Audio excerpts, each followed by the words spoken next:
Introducing Growth Guarantee Homes from MP Developers. Trust forever. எந்த சமையலும் ருசி தேடும் ரகசியம் ₹20. மாண்புமிகு அவை முன்னவர். மாண்புமிகு பேரவைத் தலைவர் அவர்களே, மாண்புமிகு முன்னாள் அமைச்சர் அவர்கள் இங்கே குறிப்பிடுகிற போது முழுமையாக பாதுகாப்பளித்து தூய்மையான ஆட்சி மக்களுக்கு ரேஷன் கடையிலே வழங்கி கொண்டிருக்கிறான்னு சொன்னார்கள். ரேஷன் கடையிலே வாங்குகிற அத்தனை பேரும் ஆற்றுக்கும் கோழிக்கும் தான் அதை தீவனமாக பயன்படுத்தி கொண்டிருக்கிறார் என்பதுதான் நாடறிந்த உண்மை. ஆகவே நீங்கள்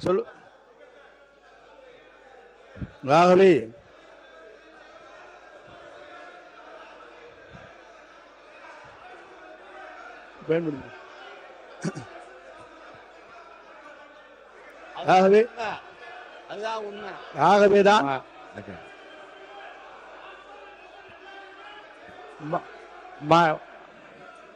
மாண்புமிகு உறுப்பினர்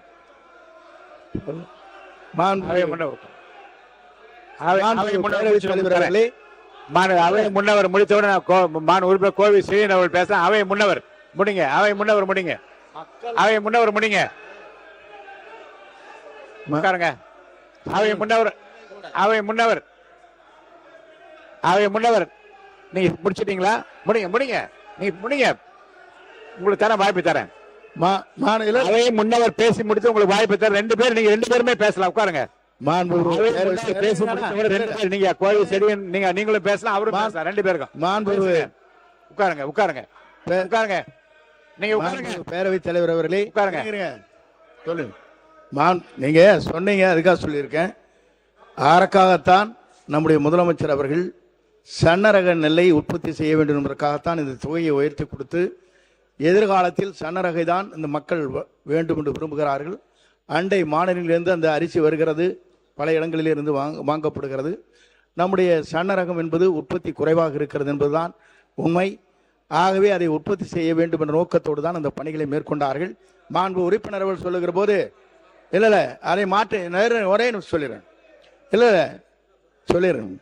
மாண்பு பேரவைத் தலைவர் அவர்களே, நான் சொன்னதில் உங்களுக்கு அதில் இருக்கும். அதை சில பேர் பயன்படுத்துவதில்லை என்பதுதான் உண்மை. ஏன் என்று சொன்னால் எம்ஆர்கே பன்னீர்செல்வம் பன்னீர்செல்வம் அவர்கள் எம்ஆர்கே பன்னீர்செல்வம் நீங்க பேசுங்க. பேசுங்க. எம்ஆர்கே பன்னீர்செல்வம் அவர்கள் மட்டும் பேசலாம். உங்களுக்கு துணையாக பின்னாடி யாரும் பேச அனுமதிக்கும். திரும்பி பாருங்க, கொஞ்சம் திரும்பி பாருங்க. நீங்க மட்டும் பேசுங்க. பேரவைத் தலைவர்களே, முன்னாள் அமைச்சரான நேரு கூட அந்த ரேஷன் அரிசி தான் சாப்பிட்றேன். ஏன்னா சுகர் கம்மியாகும்ட்டு, அதான் சுகரை கம்மியாகும் சொல்லி அது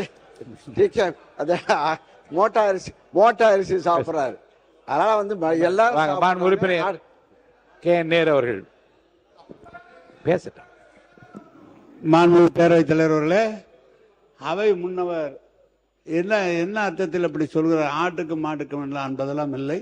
குறிப்பாக உங்களுக்கு அரிசி எப்படி கொடுப்போம் என்று சொன்னால், நானும் இந்த உணவுத்துறை 30 வருடத்துக்கு முன்பு நானும் பார்த்தேன். எனவே சொல்வது, கருப்பாக இருக்கிற அரிசியை கடைசி நேரம் வேற வழியா, அப்போதெல்லாம் அரிசி கிடைப்பது கஷ்டம், சென்ட்ரல் போர்ட்லேருந்து கிடைக்கிறது கஷ்டம். அப்போ அது 1 மாதத்துக்கு 1/2 மாதத்துக்கு கொடுப்பாங்களே தவிர, நம்முடைய மாண்புமிகு உணவுத்துறை அமைச்சர் சக்கரபாணி வந்த பிறகு பாதுகாப்பான குடோன் எந்த காலத்திலும் எந்த உணவு, அவரும் உணவு அமைச்சராக இருந்தார், நானும் உணவு அமைச்சராக இருந்தேன். ஆனால் அவர் தான் நிறையா கட்டினார். அவருடைய காலத்தில் நம்முடைய தளபதி அவர்கள் அதற்காக நிதி ஒதுக்கி நெல்லை நனையாமல் கொண்டு சென்றது சக்கரபாணி. நான் சொல்லிடுறேன், நான் ஒரு நிமிஷம் சொல்லிடுறேன், நீ சொல்லு. நம்முடைய அவை முன்னவர் சொல்றார், ஆட்டுக்கு மாட்டுக்கெல்லாம் இல்லை, இன்னைக்கு ரேஷன் அரிசி எல்லா மக்களும் சாப்பிட்றாங்க. நீங்கள் உனக்கு வச்சிங்க இன்னைக்கு ரேஷன் அரிசி. காரணம், ரேஷன் அரிசி சாப்பிடுகிற போது அந்த சர்க்கரை அளவு குறைகிற காரணத்தால் எல்லா மக்களும் அதை எடுத்துக்கொண்டிருக்கிறார்கள். நீ எப்படி காலையில் எழுந்திரிச்சோன்னா நெல்லிக்காய் ஜூஸ் குடிப்பான்னு பேட்டி கொடுக்குறியா, அது மாதிரி இன்றைக்கு ரேஷன் அரிசியை எல்லா மக்களும் பயன்படுத்தி கொண்டிருக்கிறார் என்பது உண்மை. உறுப்பினர் அவை முன்னவர் மாண்புமிகு பேரவைத் தலைவர் அவர்களே, சக்கரை நோயை தடுப்பதற்காக இந்த ரேஷன் அரிசி பயன்படுத்து என்று சொன்னால் நீ கஞ்சி வைத்து கொடுப்பதிலே நாங்கள் வாழ்த்துக்கிறோம். உறுப்பினர் ஆர் காமராஜ் அவர்கள் அங்க பேசுறாரு. பொதுப்பணித்துறை அமைச்சர், பொதுப்பணித்துறை அமைச்சர் பேசுங்க. காமரா உட்காருங்க. பொதுப்பணித்துறை அமைச்சர். மாண்புமிகு பேரவைத் தலைவர்களே, நம்மளுடைய முன்னாள் விவசாயத்துறை அமைச்சர் விவசாயத்துறை மானியம் இருக்கும்போது சொன்னாரு, அண்ணன் நேரு கிட்ட வந்து ஆயிரக்கணக்கான விவசாய நிலம் இருக்கு, அவர் அங்கேயே வந்து நெல் எல்லாத்தையும் போட்டு உற்பத்தி பண்ணிக்கிறாருன்னு. ஆனா ஒரு பரம ஏழையா இருக்கக்கூடிய மாதிரி அண்ணன் வந்து ரேஷன் கார்டில் தான் அரிசி சாப்பிட்றாருன்னு ஒரு தகவல் இன்னைக்குதான் அது தெரியுது. அதனால அதாவது என்னுடைய பதிவு நான் முடிச்சிடுறேன், நீங்க பேசும்போது நான் முடிச்சிடுறேன். எதற்கு சன்னக நெல் அரிசிக்கு அதிகமான ஊக்கத்தொகையும் பொது ரக அரிசிக்கு எதுக்கு விலை கம்மியும் அப்படிங்கிற ஒரு விவாதம் நம்முடைய முன்னாள் உணவுத்துறை அமைச்சர் வந்து ஒரு பதிவு பண்ணாரு. மாண்புமிகு முதலமைச்சர் மூத்த அமைச்சர்களை ஒரு 8 அமைச்சர்களை கூப்பிட்டு விவசாய சங்கங்களை வந்து சந்திக்க சொன்னாரு. நம்முடைய கம்யூனிஸ்ட் தோழர்கள்லாம் இருந்தாங்க. ஸோ அங்க விவசாய சங்கங்களோட பேசிட்டு இருக்கும் பொழுது அப்போ ஒரு கோரிக்கை கொடுத்தோம்.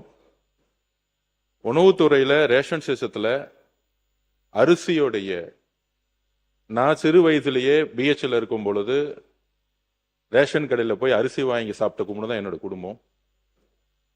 அப்ப சாப்பிடும் போதே அரிசியோடைய அளவு வந்து எப்பயுமே பெருசா இருக்கும்.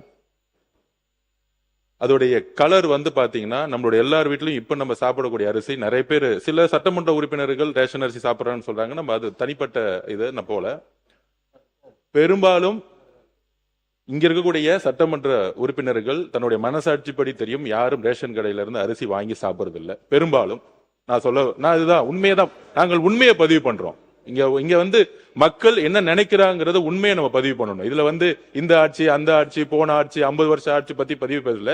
இன்னைக்கு இருக்க நிலைமை என்னங்கிறத மாண்புமிகு முதலமைச்சருடைய கவனம் போய் சென்ற பிறகு அப்ப விவசாயிகள் சொன்னாங்க, நாங்க வந்து எங்களுடைய பயிரை மாத்தணும்னா நீங்க வந்து சன்ன நகர்களுக்கு வந்து அதிகமான ஊக்கத்தொகை கொடுங்க அப்படின்னு பதிவு பண்ணுவோம். மாண்புமிகு முதலமைச்சர் திருப்பியும் ஒரு விவாதம் நடந்துச்சு.